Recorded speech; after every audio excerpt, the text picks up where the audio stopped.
নমস্কার বন্ধুরা, কুকিট উইথ কৃষ্ণার চ্যানেলে আসার জন্য সবাইকে জানাই স্বাগত। আজ বানাবো মুগ কড়াইয়ের খিচুড়ি বা গোটা মুগ ডালের খিচুড়ি।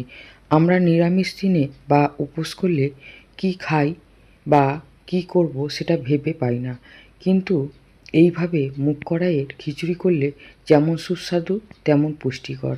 করে খেয়ে দেখতে পারেন।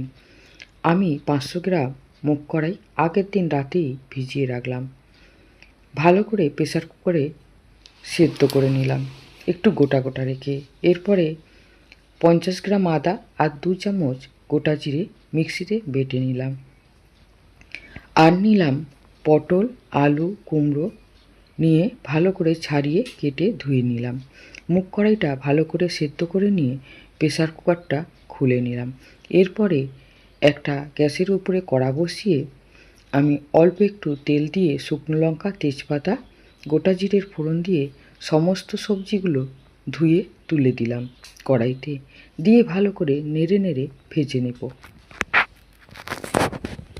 ভালো করে মোটামুটি ভাজা হয়ে যাওয়ার পরে দিয়ে দেব হলুদ গুঁড়ো আর বেটে রাখা আদা জিরে।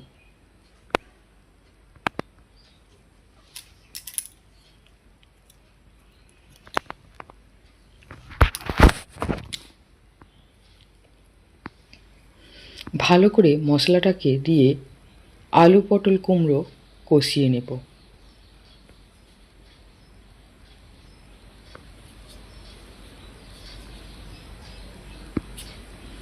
এরপরে কষিয়ে নিয়ে একটু ঢেকে দিয়ে আবার ঢাকনা খুলে নেড়ে নেব।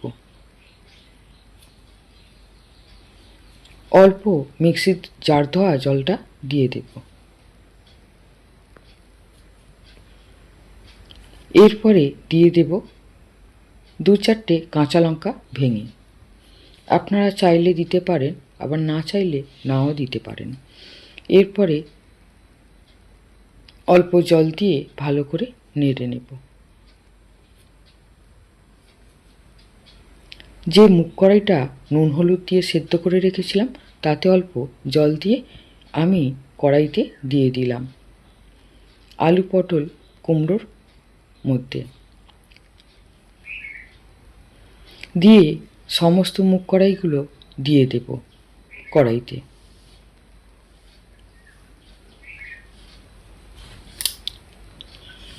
দিয়ে ভালো করে একটু নেড়ে নিয়ে বেশ কিছুক্ষণ ঢাকনা দিয়ে ফুটিয়ে নেব। তারপরে ভালো করে ফুটিয়ে নিয়ে আমি নুন আর 2 চামচ চিনি দিয়ে দেব। নিরামিষ দিনে আপনারা এইভাবে করে খেতে পারেন, যেমন পুষ্টিকর তেমন খেলে পেটও ভর্তি থাকে, আর খেলে পেটও পরিষ্কার হয় খুব সুন্দর। আপনারা একবার করে দেখতে পারেন। আমার এই নিরামিষ রেসিপি যদি আপনাদের ভালো লাগে আমার চ্যানেলে একটা সাবস্ক্রাইব করে দেবেন, লাইক করবেন, কমেন্ট করে জানাবেন। অল্প একটু ঘি দিয়ে একটু ফুটিয়ে নিয়ে নামিয়ে নেব। দেখুন দেখতে কেমন হয়েছে, খেতে কিন্তু দারুণ হয়েছে।